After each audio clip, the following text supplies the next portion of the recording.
سازمان ملل متحد 1400 تن آرد گندم غنی گردانیده شده را به ولایت سوخت تقدیم نمود. این کمک که با مبلغ گذاری فدراسیون روسیه به ولایت سوخت رسانیده شد، طلبات شخصانی احتیاجمند در دایره برنامه غذایی مکتبی را با این نوع مواد خوراک تامین خواهد نمود. نمایندگان برنامه آذوقه‌واری جهانی، کنسولگری فدراسیون روسیه در جمهوری تاجیکستان و مقامات اجرایی حکومت دولتی ولایت سوخت در این چاره‌بینی شرکت داشتند. سال 2020 حدود 500,000 خوانندگان مؤسسه‌های تحصیلات میانه عمومی کشور از صنف‌های یکم تا چهارم با خوراک گرم سرغذا تامین گردیدند. این برنامه 2000 مؤسسه تحصیلات میانه عمومی در 52 شهر و نواحی تاجیکستان را فرا گرفته است. И первым делом, когда объявили о пандемии в стране и дети были отправлены в продленные каникулы, Всемирная продовольственная программа решила помочь продовольствием для детей в начальных классах и из уязвимых малоимущих семей и раздали продовольственные продукты таким семьям.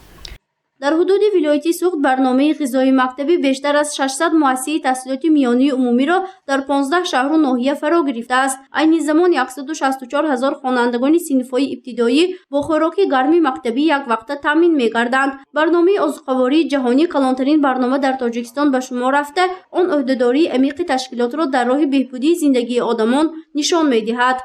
Это действительно самая крупная программа Всемирной продовольственной организации ООН в Таджикистане. Началась она в 2013 году, и Россия ежегодно поставляет продукты питания, а именно витаминизированную муку и витаминизированное масло для школ, для школьников начальных классов.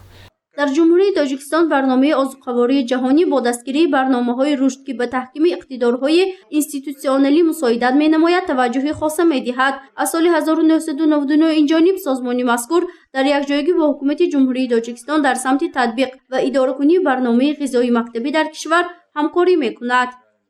Вообще финансирование полностью этой программы идет из Российской Федерации.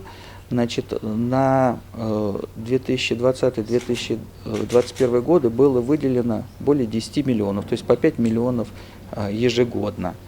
Также в рамках этой программы идет дотация на оборудование школьных столовых, пекарен.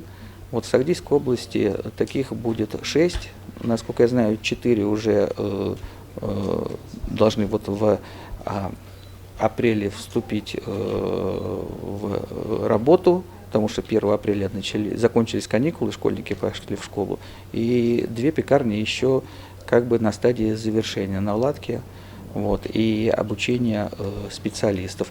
И я уверен, что вот как представители Всемирной продовольственной программы сказали, они обязательно пригласят, и мы вместе посмотрим, как это работает.